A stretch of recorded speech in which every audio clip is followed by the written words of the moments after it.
Alright, in the last section we defined the trig functions for first quadrant angles as ratios of sides of a right triangle. Now, if our right triangle has a hypotenuse length of 1, then we can define the sine and cosine functions as follows. So what you do is you start out with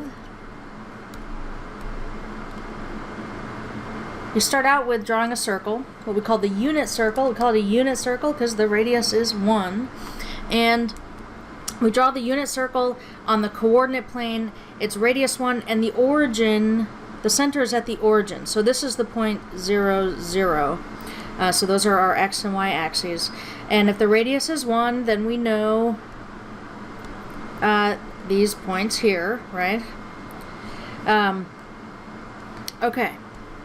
So now, draw any angle.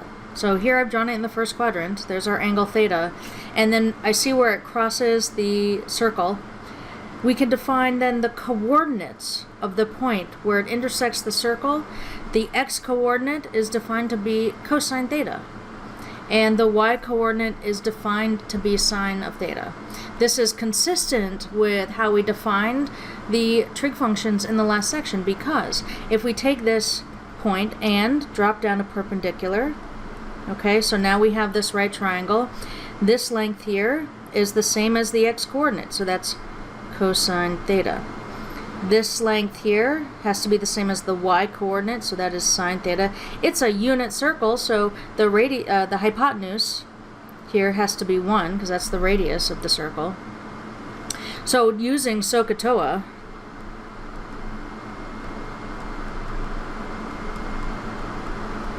if we use the sine part of SOHCAHTOA, sine theta is equal to, well, what do we get? We get sine theta over 1, right? So not surprising. And similarly, cosine is cosine theta over 1.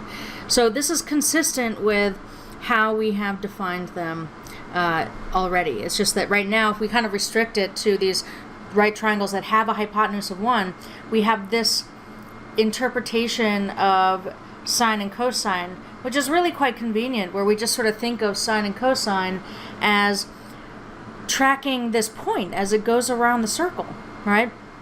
We can make certain observations, like in the first quadrant, we can see, of course, that sine and cosine are positive because the x and y coordinates are positive.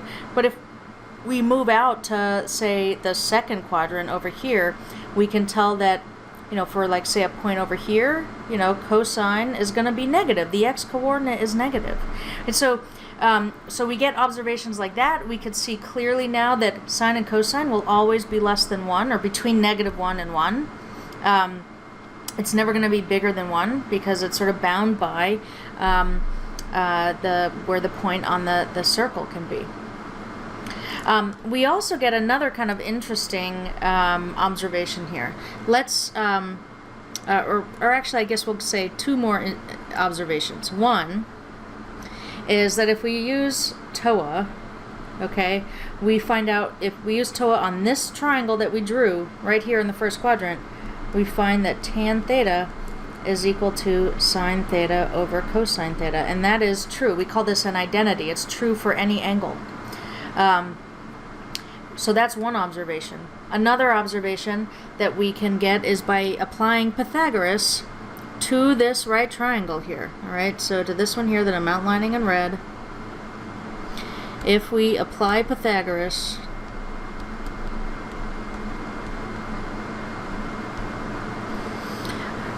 we get, let's see, cosine theta squared plus sine theta squared equals 1 squared. That's what Pythagoras tells us. I'm going to kind of rewrite these now. Of course, 1 squared is just 1, so that's an obvious rewrite. On the left side, though, if I want to square the whole cosine function, we usually write this as cosine squared of theta. We put the exponent in between the cosine and the theta. Sorry, let me rewrite that. So we put the exponent in between the cosine and the theta to emphasize that we're squaring the whole cosine function, we're not squaring the angle. And then plus sine squared theta. This is called the Pythagorean identity.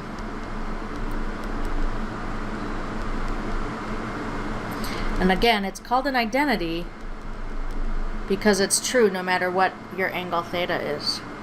I mean, you could try it if you just, try it in the calculator, say for the angle 10 degrees or something, right? So I could do cosine of 10 degrees squared plus sine 10 degrees squared, and it'll give me 1, and it'll do that no matter what angle you choose. You just have to put in the same angle for both functions.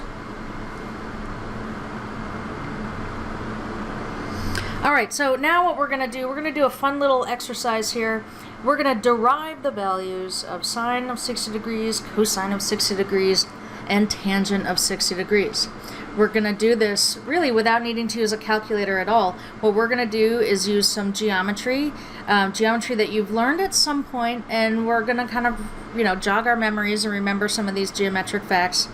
And a little bit of algebra, not anything heavy duty. So here's 60 degrees. It's a first quadrant angle, and what I'm going to do is I'm going to draw a triangle. First, I'm not going to draw the triangle you think I'm going to draw at first, okay? I'm going to draw the triangle by connecting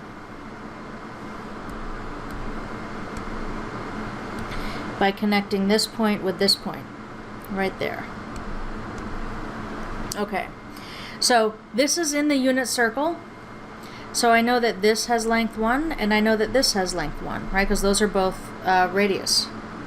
Now what I have right in this triangle is I know for sure that it is isosceles, right? It has two sides of the same length. These are both 1. And what we know about a triangle, about an isosceles triangle, is that the two angles, the angles I'm marking right now, this angle and this angle, the angles that are opposite the equal sides have to be equal to each other. So I know the measure of this angle has to be equal to the measure of that angle. Okay, now all of the angles in a triangle have to add up to 180 degrees. So if these two angles are equal, and there's already 60 degrees accounted for over here, that means these two angles are equal and they have to add up to 120 degrees. That means that these both have to be 60 degrees.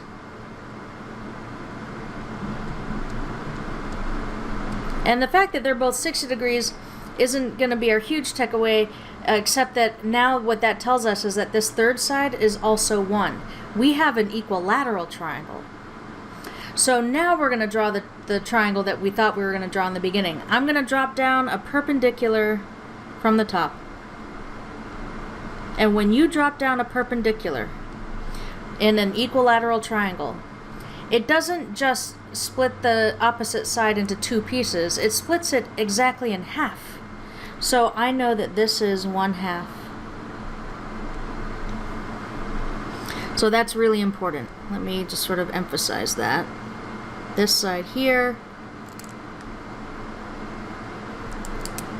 is 1/2. We know that this side is 1 because it's a hypotenuse. And what we need is this length. Right, so finding the values of sine and cosine are going to involve finding the lengths of these. Now we actually already know the value of cosine of 60. Cosine of 60 degrees has to be the same as this length, right?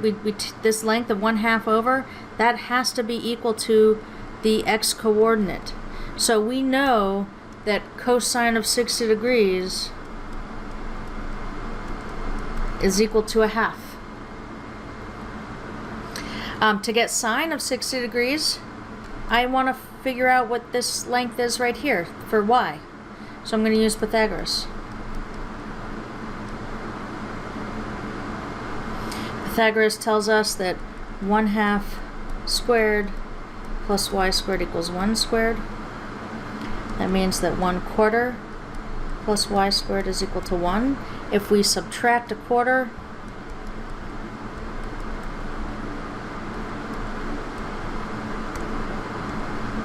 we find that y squared is equal to 3/4. And now if we take the square root Again, it's first quadrant, so I know y is positive. I'm only going to consider the positive root. Now, one of the things we're gonna learn, we're gonna work more with this and learn more about it in the next chapter, working with radicals. But if you're dividing inside a radical, you can split that up.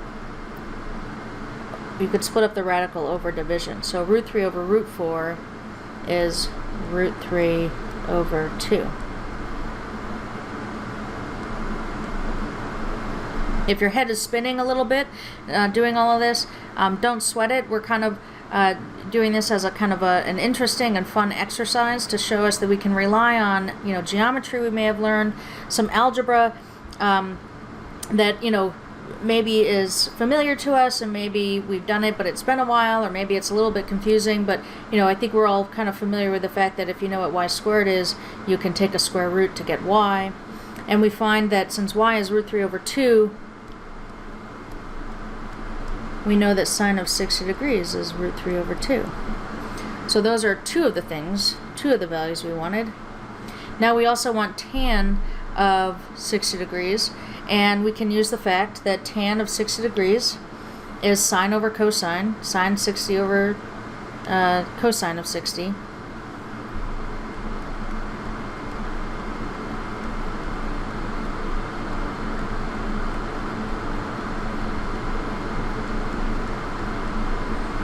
So that's root 3 over 2 divided by a half, which is root 3 over 2 times 2 over 1, right? Dividing by a fraction is the same as multiplying by the reciprocal. And we find that tan of 60 degrees is root 3. It's a little bit crowded.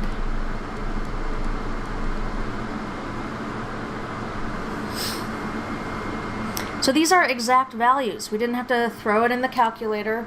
Although you can throw it in the calculator and you can confirm these values. Your calculator won't say root 3 over 2 or root 3, but when you get the decimal approximation and then also plug in square root of 3 over 2, you'll see it gives you the same decimal approximation as when you plug in sine of 60 degrees.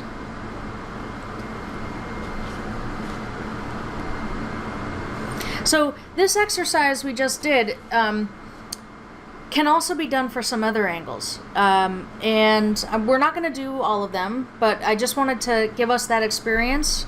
So we covered it for 60 degrees, these angles right here. 60 degrees, which is the same as pi over 3. But we could also use similar techniques to find the values for 30 degrees and 45 degrees. And those are equivalent to pi over 6 radians and pi over 4 radians, respectively.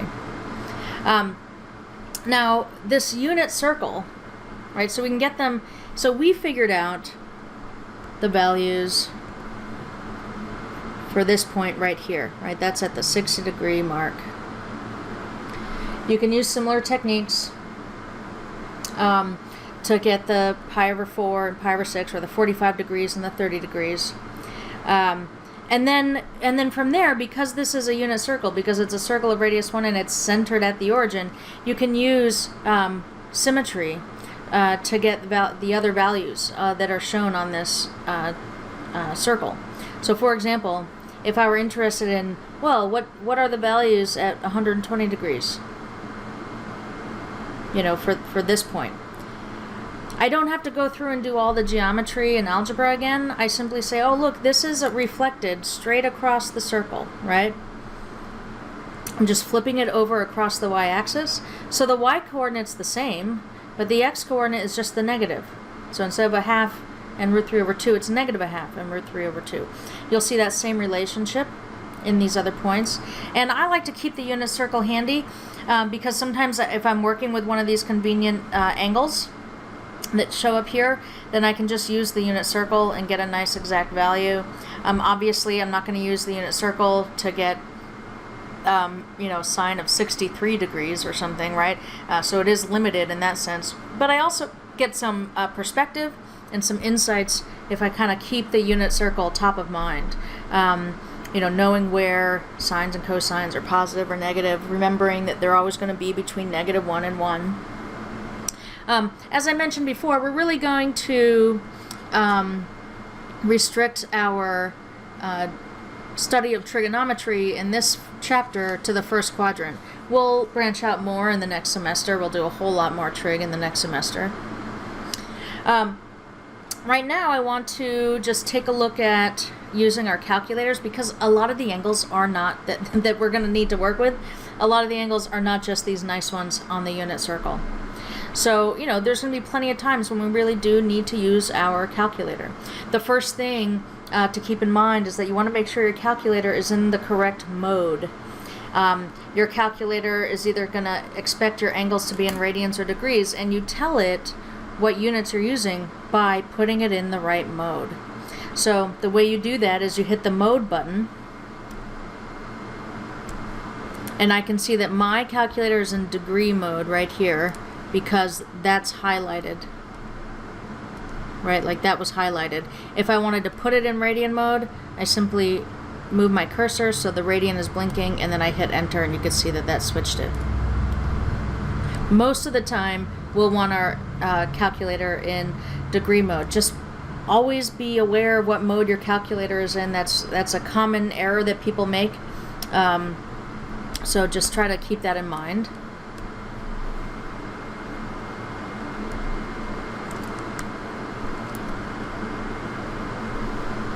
Okay, so we can use the calculator to evaluate trig functions. Now, one thing I want to draw your attention to, not just the mode, but also what your calculator can do. Your calculator has these buttons right here. Right, we have the sine, cosine, and tangent. They're kind of in the middle of the calculator. Notice that there is no secant button. There's no cotan button. There's no cosecant button. In blue, you see these sort of -1 superscripts, but that does not mean reciprocal, and I'll talk about that in a minute. But if I want to, say, be able to evaluate secant of 27.82 degrees, the first thing I need to do is remember that secant is 1 over cosine.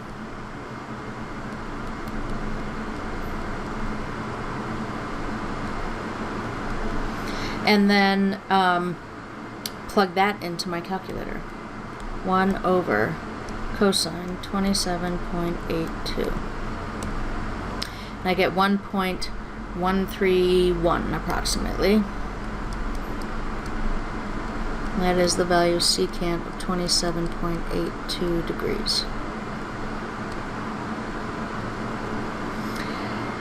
I know that was in degrees because there's a little degree symbol. In part B, there is no degree symbol. This is in radians. If there is no unit indicated in your angles, it is assumed to be radians. Radians are what we call dimensionless. So you often don't attach units, and in most books, a lot of books, you're going to see it written just like this, where they don't write RAD at the end. I try to, if I'm writing out a problem, a lot of the time I'll try to like just indicate it, write it out myself. But just keep that in mind. So I'm going to make sure that I put my calculator in radian mode. Now again, there's no cotan button, so I'm going to remember that cotangent is the reciprocal of tangent.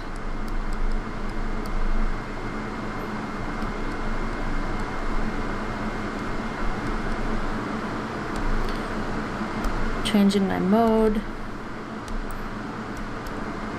1 over tangent 1.07. And I get 0.5473 approximately.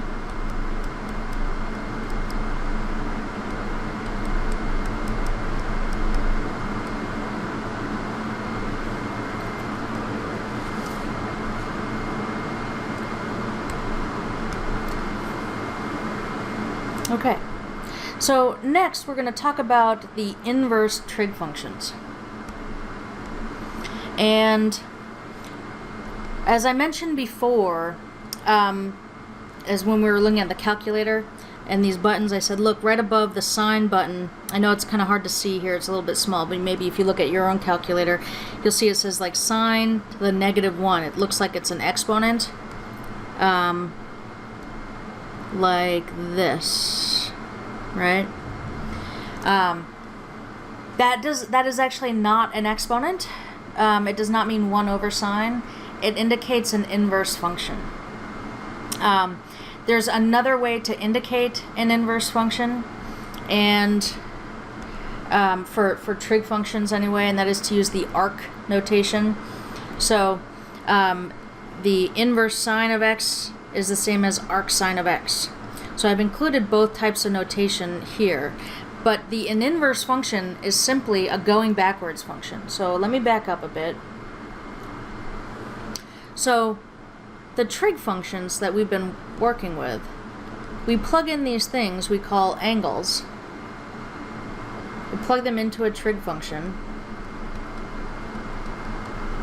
and that spits out some value, right? Values that we might understand to be a ratio of sides of a right triangle or coordinates on the unit circle. So for example, if I plug in 30 degrees to the sine function, it'll spit out 1/2, okay? But what an inverse function does is it goes backwards. It says, oh, what if I know the value of the trig function? Can you tell me what angle, right, produced that value?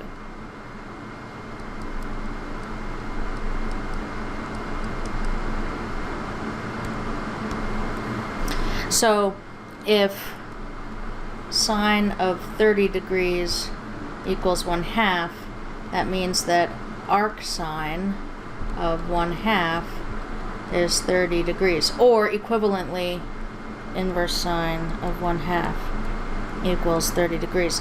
The arc sine and the inverse sine, these mean the same thing. You will see me use the arc notation more often than that inverse, that superscript -1, simply because it's really easy. People often mistake that to mean an exponent and want to treat it like a reciprocal, and it's not. So I use the arc notation more often. So yeah, an inverse function just sort of reverses the inputs and outputs of a function. So here's some important takeaways. If I know the value of an angle, we plug that into a trig function, like sine of 30 degrees or tangent of 45 degrees.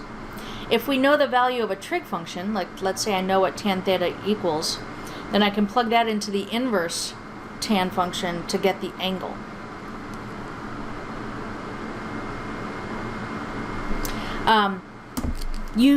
If we use the unit circle, we can observe that there's more than one angle that could serve the purpose for finding, if I'm interested at where is cosine equal to 1/2, I'll see that there's two spots on the unit circle where cosine is equal to 1/2. It happens at 60 degrees and it happens at 120 degrees. So one thing to keep in mind is that the arcsine and arctan always return angles on this side of the unit circle, so between -90 and 90 degrees, and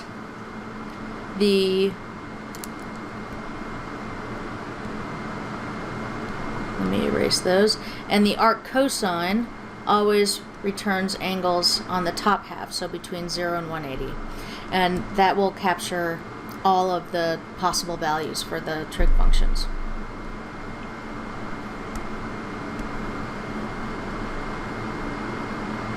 And that is, what I just observed is sort of listed in these 2 bullet items. So right now we're sticking with first quadrant angles. So I've been, kind of getting a broad view with the unit circle, but we are focusing pretty much on the first quadrant angles here. So we're going to be finding, arc sine of a positive value, arc cosine of a positive value. And so there's really only going to be, we're going to be focusing on angles that come from that first quadrant. So if I want arc sine of 1/2, that means I want to know where is the y coordinate equal to 1/2. So looking at the unit circle, I see that happens right here at 30 degrees. And so the angle could be, maybe I want the angle in radians, or maybe I want the angle in degrees. And it doesn't say here, so I could really take my pick. So maybe I'm going to use radians, and I'm going to say, oh, that happens at pi over 6. Somebody else might look at the unit circle and say that happens at 30 degrees. And unless a problem specifies to use a particular unit, you could pick either. It doesn't matter. They're the same angle. In part B, inverse cosine of root 2 over 2. I want to know where is the x coordinate equal to root 2 over 2.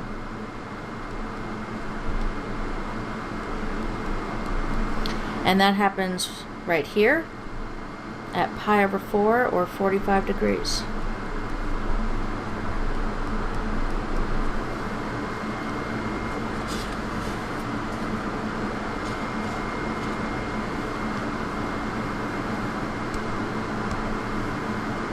So for really convenient values, the unit circle can be helpful there. A lot of times we're going to have not so convenient values, and we're going to need to use our calculator. So I've got a couple of examples here to work through, and they're ones that are going to make us work kind of hard at it, I think. So we want to find theta if cotan theta is 0.354. So first of all, my big hint that I'm going to need to use an inverse function is that they ask us to find theta. We're looking for an angle, and it's the inverse functions that will spit out the angles. But I am stymied a little bit just because there is no cotan button on my calculator. I'm not going to get too stuck on that because I know that if cotan theta is equal to 0.354, that means that tan theta is equal to 1 over 0.354. Right? Tangent and cotangent are reciprocals.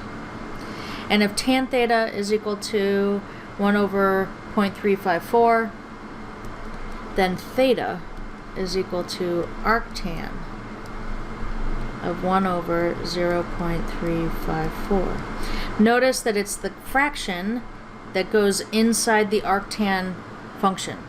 I'm not taking 1 over arctan of 0.354. I'm taking arctan of this whole value, right? That goes inside the arctan function. I'm going to go ahead and just, it didn't specify the units to use, but I'm going to go ahead and get my answer in degrees. So second tan, to bring up the inverse tan function, 1 over 0.354, close those parentheses, hit enter, I get 70.51 degrees approximately.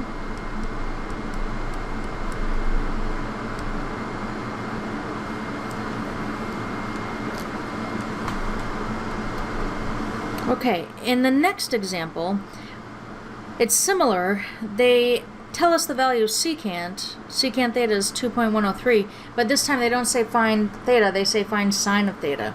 But what I'm going to do is first I'm going to find theta, and I'll just plug that into the sine function. So if secant theta is 2.103, well, again, I don't have a secant button on my calculator, so that means that I'm going to translate it into one that is on my calculator. So cosine theta is 1 over 2.103. That means that theta is arc cosine of 1 over 2.103.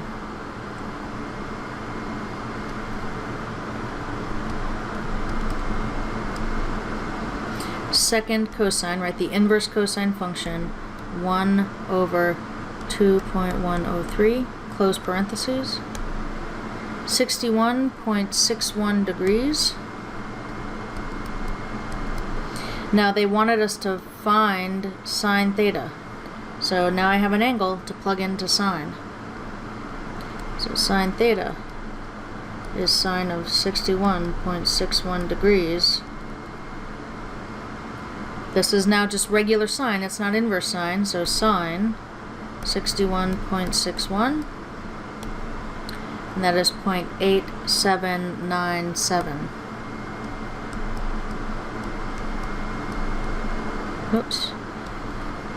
7.